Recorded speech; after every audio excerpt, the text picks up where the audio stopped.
அனைவருக்கும் வணக்கம். மே 18 இன எழுச்சி நாளுடைய பொதுக்கூட்டம் இன்னைக்கு சென்னையில மறைமலை நகருக்கு அருகாமையில நடந்துச்சு. தேர்தல் முடிவுக்கு பிறகு அண்ணன் சீமான் அவர்கள் பேசக்கூடிய முதல் பொதுக்கூட்டமாக இது பார்க்கப்பட்டது. உலக தமிழர்கள் எல்லாரும் நாம் தமிழர் கட்சியினுடைய வாக்கு சதவீதம் குறைந்த பிறகு அண்ணன் சீமான் அவர்கள் என்ன மனநிலையில இருக்காங்க, தம்பிமார்கள் எல்லாரும் சோர்வா இருக்காங்க, அண்ணன் என்னவா இருக்காங்க, எப்படி அண்ணனை நம்ம சந்திக்கிறது, எப்படி அண்ணன் நம்ம பேசுறதுங்கிற ஒரு தயக்கமான சூழ்நிலையில எல்லா உறவுகளும் இருந்த இந்த சூழ்நிலையில அண்ணன் சீமான் அவர்கள் அதை புரிஞ்சுக்கிட்டு இன்னைக்கு இருக்கக்கூடிய பொதுக்கூட்டத்துல தம்பிகளுக்கு ஒரு பூஸ்ட் கொடுத்துருக்காங்க தான் சொல்லலாம். அண்ணன் இன்னைக்கு என்ன பேசியிருக்காங்க, இன்னைக்கு தமிழ்நாட்டினுடைய அரசியல் என்ன, உலக அரசியல் என்ன, தம்பிமார்களுக்கு என்ன புத்திமதிகள் கொடுத்துருக்காங்க, என்ன உற்சாகத்தை கொடுத்துருக்காங்கிறத பத்தி இன்னைக்கு ஆனந்தன் டாக்ஸ் வலைவலியில பார்ப்போம். அரசியல்ல நீங்க தலையிடலனா கட்டாயம் அரசியல் உங்க வாழ்க்கையில தலையிடும். உங்க எல்லாருக்குமே தெரியும், தேர்தல் முடிஞ்ச பிறகு முதல் முறையாக அண்ணன் சீமான் அவர்கள் மே 18 இந்த இன எழுச்சி நாளுடைய பொதுக்கூட்டத்துல தான் அண்ணன் சீமான் அவர்கள் பேசுறது எல்லாருக்குமே தெரியும். இதற்காக பெரிய அளவுக்கு நாம் தமிழர் கட்சிக்கு உறவுகள் எல்லாரும் சோசியல் மீடியால அந்த அளவுக்கு வேலைகள் செஞ்சது மாதிரி எல்லாருமே தெரியல. அப்படி இருக்கக்கூடிய சூழ்நிலையில எப்படி கூட்டம் வரப்போகுது என்னன்னு உலக தமிழர்கள் எல்லாரும் எதிர்பார்த்துக்கிட்டு இருந்தாங்க.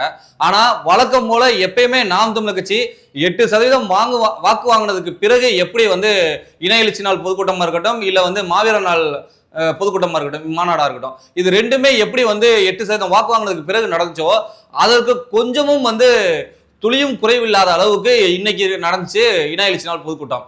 அங்க சென்னை முழுக்க எப்பயும் போலயே கொடிகள் ஊண்டி எப்பயுமே எப்படி இருக்குமோ அதே போல கொஞ்சம் கூட பிசிறு தட்டல. அண்ணன் எப்படி இது வரைக்கும் நடந்துச்சோ அதே போல நடத்தி காமிச்சிட்டாங்கன்னு சொல்லலாம். அதே போல தமிழ்நாடு முழுக்க இருந்து ஆயிரக்கணக்கான நாம் தமிழர் கட்சி உறவுகள் எப்பயும் போல நிகழ்வு கலந்துக்கிட்டாங்க. இந்த இன்றைய நாள் அனுசரிக்கப்பட்டது. இந்த நாள்ல அண்ணன் சீமான் அவர்கள் பேசுவதற்கு வரும்போது எப்பயுமே உங்களுக்கு தெரியும் எப்படி கூப்பிடுவாங்கன்னு. ஆனா இந்த முறை என்ன சொன்னாங்கன்னா, புதிய தொடக்கத்திற்கான முழக்கமாக அப்படின்னு சொன்னாங்க. அப்ப புதிய தொடக்கத்திற்கான முழக்கமாக அண்ணன் சீமான் அவர்கள் பேச போறாங்க அப்படின்னு ஒரு அறிமுகப்படுத்தும் போது நமக்கு நல்லா புரிஞ்சிருச்சு, தேர்தலுடைய தோல்வி நமக்கு நம்ம அப்படிதான் பாக்குறோம்னு வச்சுங்களேன். ஏன்னா 4% வாக்கு வாங்கியிருக்கு, ஏற்கனவே 8% பின்னாடி வந்திருக்கு இல்லையா. அப்போ இது சம்பந்தமாக அண்ணன் ஏதோ ஒண்ணு பேச போறாங்க அப்படிங்கறத நம்மளால புரிஞ்சுக்கிற முடிஞ்சுச்சு. அப்ப அண்ணன் பேச ஆரம்பிச்ச உடனே அப்ப தேர்தல் தோல்விக்காக தூண்டு போறவங்க இல்ல இந்த நாம் தமிழர் உறவுகள் தம்பிமார்கள் அப்படின்னு சொல்லி அண்ணன் ஆரம்பிச்சாங்க. அதுவே உண்மையிலேயே அப்ப தோல்வியை கண்டு யாரும் நீங்க வருத்தப்பட வேணாம் அப்படின்னு அண்ணன் சீமான் அவர்கள் சொல்றாங்க.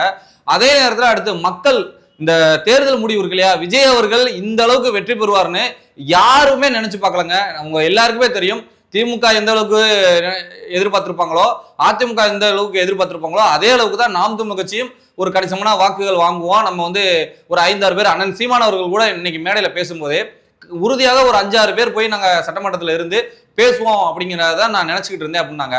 அப்ப அதுல இருந்து அண்ணன் சீமான் அவர்கள் உறுதியா ஒரு 5-6 பேர் போகுங்கிறதான் ஏற்கனவே காணொலிகள்லயும் அண்ணன் பேசியிருந்தாங்க, இன்னைக்கு மேடையிலையும் பேசினாங்க. அதற்கு மக்கள் ஒரு டிஃபரெண்டான ஒரு வாக்குகளை செலுத்தி இருக்கிறத பார்க்கும்போது எல்லாருமே வியந்துட்டோம்னு வச்சுங்களேன். அந்த அளவுக்கு ஒரு விஷயத்த செஞ்சுட்டாங்க. அப்ப அண்ணன் சீமான் அவர்களுக்கு என்ன ஒரு கோபம் இருக்கு, என்ன ஒரு கேள்வி இருக்கு அப்படின்னா, தொடர்ச்சியாக உங்களுக்கு ஒரு ஆசிரியர் போல வகுப்படுத்தினேன், இந்த தமிழ்நாட்டு மக்களுக்கு இருக்கக்கூடிய சிக்கல்கள் என்ன, இங்க இருக்கக்கூடிய ஆளும் அரசாங்கம் அதாவது திமுக இருக்கட்டும், இதுக்கு முன்னாடி ஆண்ட அதிமுக இருக்கட்டும், என்னென்ன தீங்குகள் நமக்கு செஞ்சுச்சு அப்படிங்கிறதையும், அதே நேரத்துல மத்தியில் இருக்கக்கூடிய பிஜேபி அரசாங்கம் நமக்கு என்ன செஞ்சு, காங்கிரஸ் என்ன துரோகம் பண்ணுச்சுன்னா உங்களுக்கு வகுப்படுத்தினேன், நம்மளுடைய முன்னோர்கள்லாம் யார் யாரு என்னென்ன விதமா நமக்காக பாடுபட்டாங்க அப்படிங்கிறதெல்லாம் சொன்னேன். இனி வரும் காலங்கள் எப்படி இருக்கும், தமிழ்நாட்டை நான் எந்த அளவுக்கு நம்மளுடைய நாம் தமிழர் ஆட்சி இருக்கும், மக்களுக்கான ஆட்சியா இருக்கும் அப்படிங்கிறதெல்லாம் உங்களுக்கு எடுத்து வச்சேன். இதெல்லாம் உங்களுக்கு எப்படி புரியாம போச்சு? எதுவுமே பேசாத விஜய் அவர்கள் அவருக்கு வாக்கு செலுத்திட்டீங்களே, சினிமா துறையில இருந்து வந்திருக்காரு, அவருக்கு நீங்க நம்பி வாக்கு செலுத்திருக்கீங்க. 15 வருஷமா உங்க கூட நாங்க நின்றமே, உங்களுடைய போராட்டங்கள் உங்களுடைய எல்லா விஷயத்துக்கும் கூட நின்ற எங்களுக்கு எப்படி உங்களுக்கு வாக்கு செலுத்தாம நீங்க போயிட்டீங்க, அப்ப என்ன மனநிலையில நீங்க இருக்கீங்க அப்படிங்கிறத அண்ணன் ஆதங்கத்தோட பதிவு பண்ணாங்க. அரசியல், புவியியல், அறிவியல் எல்லாத்த பத்தியும் தெரிஞ்சேன். ஆனா இது ஒரு புதுவிதமான பாடத்தை மக்கள் நமக்கு கத்துக் கொடுத்துருக்காங்க, இதையும் நாங்க கத்துக்கிறோம் அப்படிங்கிற மாதிரி அண்ணன் சொன்னாங்க.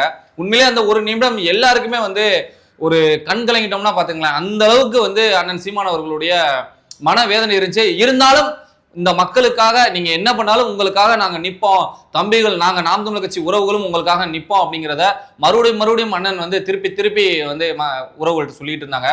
அதே நேரத்துல நீங்க யாரும் வந்து இந்த ஒரு தோல்வியை கண்டு வந்து துவன்ற வேணாம். நம்மளுடைய பயணம் என்பது இன்னும் 5000 கிலோமீட்டர் நம்ம டிராவல் பண்ண வேண்டியதா இருக்கு. நம்ம ஒன்றும் 100 மீட்டர் 200 மீட்டர் ஓட்டப்பந்தயத்தில் உடனே ஓடி போய் வெல்லக்கூடிய அளவுக்கு இல்லை. 5000 கிலோமீட்டர் ஓட வேண்டிய அளவுக்கு நம்ம இருக்கோம். அதனால இனி வரும் காலங்களில் இன்னும் இருக்கக்கூடிய இந்த 5 வருடம் வந்து மிக சரியா நம்ம கடுமையா உழைச்சோம் அப்படின்னா நிச்சயமா அடுத்த தேர்தலில் நம்ம தான் வெல்லுவோம். வரக்கூடிய உள்ளாட்சி தேர்தலாக இருக்கட்டும், நாடாளுமன்ற 29 நாடாளுமன்ற தேர்தலாக இருக்கட்டும், இந்த ரெண்டுலையும் நம்ம வந்து முடிச்சு அதுக்கப்புறம் 31 தேர்தலில் உறுதியா வந்து நம்ம தான் ஆட்சியை பிடிப்போம். நம்ம தான் நிச்சயமா வெல்லுவோம். மக்கள் நம்மளை வெல்ல வைப்பாங்க. அதற்காக நம்ம வந்து கடுமையா உழைக்கணும் அப்படின்னு சொல்லியிருந்தாங்க. அந்த வேளையில 29 சட்டமன்ற தேர்தலையும் எல்லாருக்கும் ஒரு கேள்வி இருந்துச்சு. 4% ஓட்டு வாங்கிட்டாங்க சீமான் அவர்கள். ஆனா இதோட அவ்வளவுதான் முடிஞ்சு, இனி கூட்டணிக்கு போயிடுவாரு, விஜய் அவர்களை பத்தி பேச மாட்டாரு அப்படிங்கிற மாதிரி எல்லாரும் வந்து பேசிக்கிட்டு இருந்தாங்க. ஆனா அண்ணன் சீமான் அவர்கள் இன்னைக்கு உள்ள மேடையிலேயே 2029 தேர்தலும் 40 வேட்பாளர்களையும் தனிச்சுதான் வந்து நாம் தமிழ் கட்சி சார்பா நிப்பாட்ட போறேன் அப்படிங்கிறத பேரறிவிப்பு சொல்லிட்டாங்க. ஏன்னா எல்லாருமே அதிமுக வந்து இப்ப துவண்டு போயிருக்காங்க, அதிமுக வந்து உடஞ்சு போயிருக்காங்க. அதனால அதிமுகவும் நாம் தமிழும் இணைஞ்சா நல்ல அடுத்த தேர்தல் வந்து வெற்றியை பெறலாம் அப்படின்னு ஒவ்வொருத்தவங்களும் ஒவ்வொரு கதைகளை கட்டிக்கிட்டு இருக்க இந்த சூழ்நிலையில அண்ணன் சீமான் அவர்கள் 2029 நாடாளுமன்ற தேர்தலையும் நாம் தமிழ் கட்சி தனிச்சுதாண்டா போட்டியிடுது அப்படின்னு ஆணித்தரமா சொன்னோன்னா விசில் பறந்துச்சு பாருங்க. சோ அப்ப அதுல ஒன்னே ஒண்ணு புரிச்சு, நாம் தமிழர் உறவுகள் ஒருபோதும் வந்து இந்த தோல்வியை கண்டு வருத்தப்பட மாட்டாங்க. ஒரு சின்ன ஒரு தயக்கம் இருக்கு, இவ்வளவு கடினமா உழைச்சமே, விஜய் அவர்கள் வெற்றி பெற்றாரு, நம்மளால வெற்றி பெற முடியலையே அப்படிங்கிற ஒரு சின்ன தயக்கம் தான் இருக்கே தவிர்த்து அதை தாண்டி அடுத்து வந்து பூஸ்டப் ஆகி ஓடிடுவாங்க. இன்னைக்கு அண்ணன் பேசுனதை கேட்கும்போது விஜய் அவர்களை பத்தியும் இன்னைக்கு வந்து அண்ணன் சீமான் அவர்கள் பேசியிருந்தாங்க. மக்களுக்கு வந்து நம்ம பேசுறதெல்லாம் வேடிக்கையா தெரியுது, ஆனா வேடிக்கையை காட்டினவரை வந்து மக்கள் ஏத்துட்டு போயிட்டாங்க அப்படிங்கிற சொன்னாங்க. விஜய் அவர்கள் வந்து ஒரு அறிவிப்புகள்லாம் அறிவிச்சாங்க. இலவச திட்டங்களை, மின்சாரம், போக்குவரத்துக்கு, மகளிருக்கு வந்து அனைவருக்கும் வந்து இலவச பேருந்து, தாலிக்கு தங்கம், அதாவது 1 பவுன் தங்கம் கொடுக்குறேன், தாய்மாமன் சீர் தரேன், வேலையில்லா பட்டதாரிகளுக்கு வந்து தரேன் அப்படின்லாம் சொல்லியிருந்தாங்க இல்லையா. இதற்கான பட்ஜெட்டே வந்து அதிக அளவுல போகும் அப்படின்னு ஏற்கனவே விமர்சனங்கள் நிறைய இருந்துச்சு. அதை பத்தியும் அண்ணன் 10 லட்சம் கோடி கடல்ல இருக்குது உனக்கு தெரியாத இந்த அறிவிப்புலாம் அறிவிக்கும் போது அப்படின்ட்டு அண்ணன் சீமான் அவர்கள் விஜய் அவர்களை மறுபடியும் வழக்கம் போலயே சாடி இருக்காங்க. நிச்சயமா அவர் வந்து இன்னும் 5 வருஷத்துக்கு கத்துக்கிட்டே இருக்க வேண்டியதான தவிர்த்து அவரால் ஒரு நல்ல ஆட்சியை கொடுக்க முடியாது அப்படிங்கிறதையும் அவர் அண்ணன் சீமான் அவர்கள் சொல்லி விஜயும் ஒரு தட்டிட்டு போயிட்டாங்க. அதே நேரத்தில் அண்ணன் சீமான் அவர்களை வந்து வெளியில இருந்து இலங்கையிலிருந்து வந்திருக்கக்கூடிய எம்பி அவர் பேசியிருந்தார் இல்லையா, ஆமைக்கறி அது இதுன்னு பேசியிருந்தார் இல்லையா, அதையும் அண்ணன் வந்து எப்பயும் போல அவருடைய பாணியிலேயே வந்து பேசி அவனை ஒரு தட்டி விட்டுட்டு போயிட்டாங்க. மிக கடுமையான கோபத்தில் அண்ணன் சீமான் அவர்கள் இருக்கிறது பல இடங்கள்ல வந்து வெளியிருந்தாலும் அண்ணன் சீமான் அவர்கள் அதையும் தாண்டி தம்பிமார்களை அவங்க சோர்ந்துடக்கூடாதுன்னு திருப்பி வந்து அண்ணன் சீமான் அவர்கள் வந்து தம்பிகளை உற்சாகப்படுத்திக்கிட்டே இருந்தாங்க.